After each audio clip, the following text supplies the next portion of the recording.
الحمد لله رب العالمين، ونصلي ونسلم على المبعوث رحمة للعالمين نبينا محمد صلى الله وسلم وبارك عليه وعلى آله وصحبه ومن سار على نهجه واهتدى بهديه إلى يوم الدين. اللهم علمنا ما ينفعنا وانفعنا بما علمتنا وزدنا علما وعملا يا رب العالمين. اللهم اجعل اجتماعنا اجتماعا مرحوما وتفرقنا بعده تفرقا معصوما ومحفوظا، ولا تجعل فينا ولا معنا ولا من بيننا شقيا ولا محروما. ثم إن الحديث عن أخلاق النبي صلى الله عليه وسلم وعن عبادته وعن رحمته وعن صبره وعن جوده وعطائه وعن عفوه صلى الله عليه وسلم، فلقد جبله ربه على أعظم الصفات وأكرم السجايا، فكان أعبد الخلق لربه صلى الله عليه وسلم، وكان يحمل قلبا تقيا مجلا معظما لربه تبارك وتعالى، وترقى صلى الله عليه وسلم في درجات العبودية حتى وصل إلى منزلة لم يصلها لا ملك مقرب ولا نبي مرسل، ووصل صلى الله عليه وسلم عند ربه منزلة عالية، حتى قال الله: ثم دنا فتدلى فكان قاب قوسين أو أدنى. ناداه مولاه في جنح الظلام: أما يرضيك وصلي وآلائي وإجلالي؟ ألم يجدك يتيما حائرا قلقا؟ ألم يضع عنك لطفا هم أثقالي؟ وسوف أوليك يا المحمود منزلة علية في رؤاها أعظم الفاهي. رأى بمعراجه ما كان من منن لله، ثم ارتقى للمنزل العالي. يا سدرة المنتهى هل كان من أحد من قبله نال هذا المنزل الغالي؟ لا والذي زين الدنيا بطلعته ما زارنا قبله في دهرنا الخالي. وقاب قوسين لم يظفر بها أحد، لم تعط يوما لجبريل وميكال. كساه مولاه من رضوانه حللا ومن جميل المعاني خير سربال. لما عرج به صلى الله عليه وسلم ومعه جبريل، وصل صلى الله عليه وسلم إلى مكان تقدم فيه وجبريل ما استطاع أن يتقدم. يقول صلى الله عليه وسلم: فنظرت إلى جبريل فإذا به كالحدس البالي. يقول له النبي عليه الصلاة والسلام: أفي مثل هذا الموطن يترك الحبيب حبيبا؟ فقال جبريل: يا محمد هذا مكاني، ولو تقدمت قليلا لاحترقت. وتقدم نبينا صلى الله عليه وسلم لأن الله ارتضاه أن يكون خير خلقه لتقواه ولخشيته ولإجلاله لربه. كان عليه الصلاة والسلام إذا أنزل عليه القرآن بكى، وإذا سمع القرآن بكى يتأثر. وكان عليه الصلاة والسلام إذا قرأ القرآن بكى، حتى أنه ليلة من الليالي قام الليل عليه الصلاة والسلام فقرأ قول الله: إن تعذبهم فإنهم عبادك وإن تغفر لهم فإنك أنت العزيز الحكيم. يردد هذه الآية عليه الصلاة والسلام ويبكي. ثم لما سجد كان يلح على ربه ويناجي ربه ويقول: اللهم أمتي أمتي. اللهم صل وسلم عليه، صاحب الحرص على أمته والرحمة بهم. يقول: اللهم أمتي أمتي. فيقول الله: يا جبريل اذهب إلى محمد وسله ما يبكي. ويجي جبريل إلى النبي صلى الله عليه وسلم، وربنا أعلم بحال نبيه وعبده. ثم يرجع جبريل إلى ربه تبارك وتعالى فيقول الله: يا جبريل قل لمحمد إنا سنرضيك في أمتك ولا نسوءك. لقد جاءكم رسول من أنفسكم عزيز عليه ما عنتم حريص عليكم بالمؤمنين رؤوف رحيم. اللهم صل وسلم عليه. إذا سمع القرآن بكى. ويوم من الأيام قرأ ابن مسعود رضي الله عنه على النبي عليه الصلاة والسلام سورة النساء حتى إذا وصل إلى قول الله: فكيف إذا جئنا من كل أمة بشهيد وجئنا بك على هؤلاء شهيد. كأني به عليه الصلاة والسلام هو يتخيل ذاك المشهد وذاك الموقف العظيم. الله يجعلنا فيه من الآمنين. يقول ابن مسعود: فقال لي صلى الله عليه وسلم: حسبك الآن. ثم نظرت إلى رسول الله وإذا عيناه تذرفان. يتخيل ذلك المشهد يوم أن تجث الأمم على الركب ويؤتى بالرسل لتشهد على الأمم، ويؤتى بأمته ثم يجاء به شهيدا: وجئنا بك على هؤلاء شهيدا. في تأثر ويبكي عليه الصلاة والسلام. وكان صلى الله عليه وسلم إذا أنزل عليه القرآن بكى وتأثر، حتى إنه ليلة من الليالي استأذن عليه بلال رضي الله عنه ابن رباح علشان يؤذن لصلاة الفجر. قال: فأتيت النبي عليه الصلاة والسلام قبل الفجر وإذا به يبكي. قال: يا بلال، لقد أنزلت علي الليلة آيات ويل لمن قرأها ولم يتدبرها. الآيات الكثير منا يحفظها، كثير منا يحفظها. نعم: إن في خلق السماوات والأرض واختلاف الليل والنهار لآيات لأولي الألباب الذين يذكرون الله قياما وقعودا وعلى جنوبهم. أما هو صلى الله عليه وسلم فكان يبكي ويتأثر ويقول: ويل لمن قرأها ولم يتدبرها. حتى قول الله عز وجل: فاستجاب لهم ربهم أني لا أضيع عمل عامل منكم من ذكر أو أنثى بعضكم من بعض، فالذين هاجروا وأخرجوا من ديارهم وأوذوا في سبيلي وقاتلوا وقتلوا لأكفرن عنهم سيئاتهم ولأدخلنهم جنات تجري من تحت الأنهار، إلى قول الله تبارك وتعالى: لكن الذين اتقوا ربهم لهم جنات تجري من تحت الأنهار ثوابا من عند الله وما عند الله خير للأبرار. آيات الله عظيمة استشعرها عليه الصلاة والسلام وتأثر منها. الليل تسهره بالوحي تعمره وشيبتك بهود آية استقمي. أنزل الله عز وجل عليه: فاستقم كما أمرت. فشاب رأسه يقول: شيبتني هود وأخواتها. اللهم صل وسلم عليه. الليل تسهره بالوحي تعمره وشيبتك بهود آية استقمي. لما أتتك قم الليلة استجبت لها. العين تغفو وأما القلب لم ينم. تمسي تناجي الذي أولاك نعمته حتى تغلغلت الأورام في القدم. أزيز صدرك في جنه الظلام سرى ودمع عينيك مثل الهاطل العميم.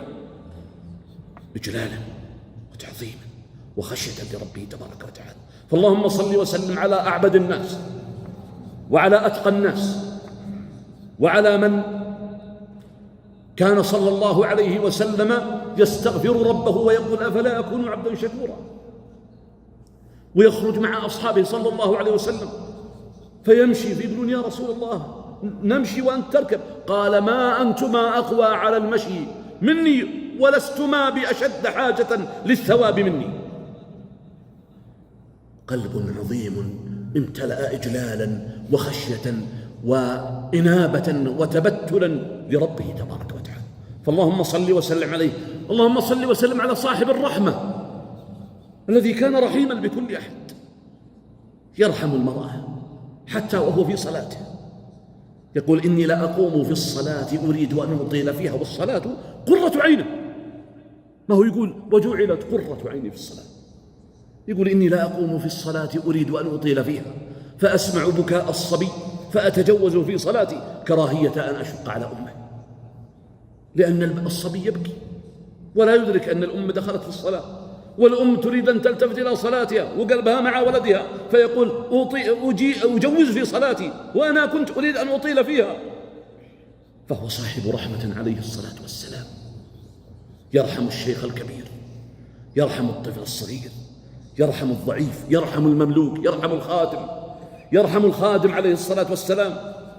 شاف واحد من الصحابة اسمه أبو مسعود الأنصاري، غير عبد الله بن مسعود، لا، هذا أبو مسعود الأنصاري، رآه قد لطم غلاما له فقال: اعلم أبا مسعود لله أقدر عليك منك علي. لا تأخذ بك نفسك أنك أقوى من هذا العامل وهذا الخادم. اعلم أبا مسعود لله أقدر عليك منك عليه. فقال ابن مسعود في سرعة انصياع واستجابة، قال يا رسول الله هذا الخادم هذا المملوك هو حر لوجه الله. فقال عليه الصلاة والسلام أما لو لم تفعل للفحتك النار أو لمستك النار. قال من لطم مملوكه أو خادمه فكفارته أن يعتقه. كان يوصي بالخدم ويقول إخوانكم خولكم أطعموهم مما تطعمون وألبسوهم مما تلبسون. يرحم كل أحد عليه الصلاة والسلام، يرحم حتى أعداءه.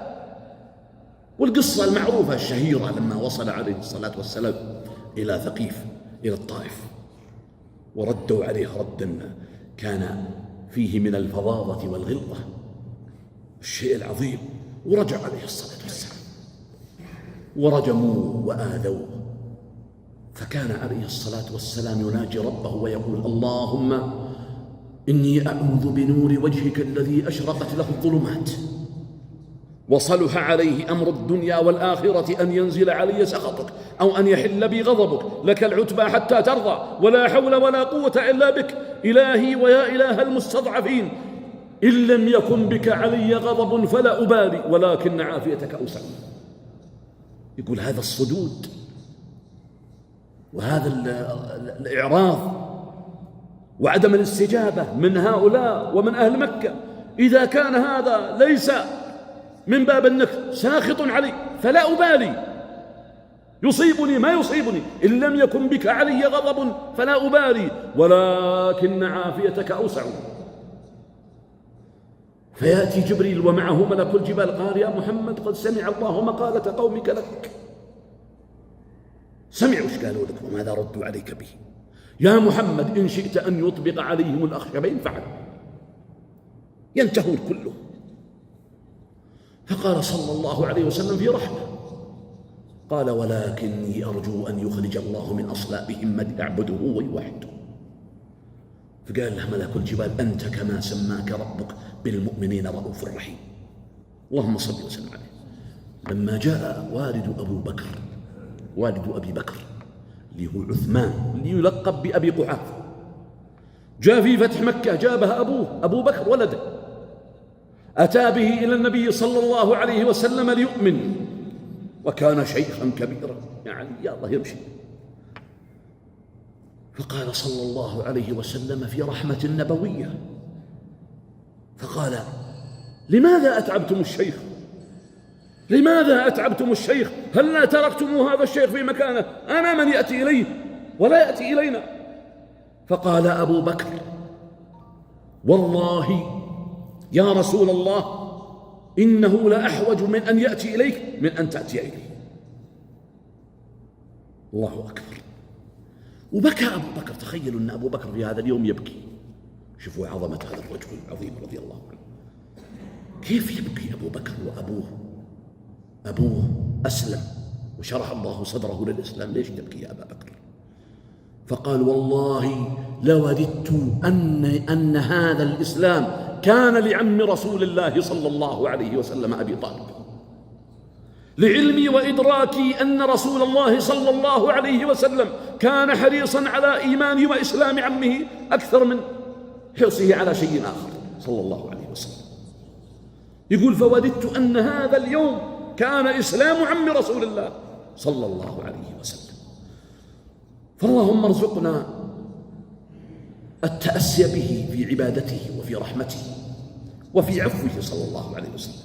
فكان يعفو عن كل أحد حتى لما دخل مكة الحادثة الشهيرة ودانت له مكة وأذعنت رؤوس قريش، قال ما تظنون أني فاعل بكم؟ قالوا أخ كريم وابن أخ كريم. قال اذهبوا فأنتم الطلقاء. وأخذ مفاتيح الكعبة ودخل الكعبة وقال أين عثمان بن أبي طلحة عثمان بن شيبة؟ قال ها أنا ذا يا رسول الله. قال يا عثمان بن طلحة خذوها خالدة تالدة لا ينزعها عنكم إلا ظالم. أعطاه مفاتيح الكعبة.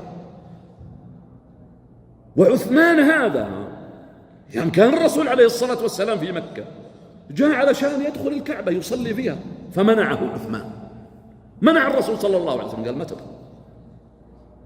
فقال له صلى الله عليه وسلم: كيف بك يا عثمان وأنت ترى هذا المفتاح في يدي، أعطيه من أشاء وأمنعه ممن أشاء. قال عثمان: إذن والله ذلت قريش وهانت يومها. إذا صرت أشوف هذا اليوم أن المفتاح في يدك يا محمد، ذلت قريش وهانت. ويجي ذاك اليوم اللي يكون مفاتيح بيت الكعبة، مفاتيح باب الكعبة في يد النبي صلى الله عليه وسلم، وفي عفو ما نظر إلى هذا المواقف ولا نظر إلى شيء. قال: خذوها تالدة خالدة فيكم يا بني شيبة، لا ينزعها عنكم إلا ظالم. هذا عفو صلى الله عليه وسلم، وهذه رحمته، وهذه عبادته.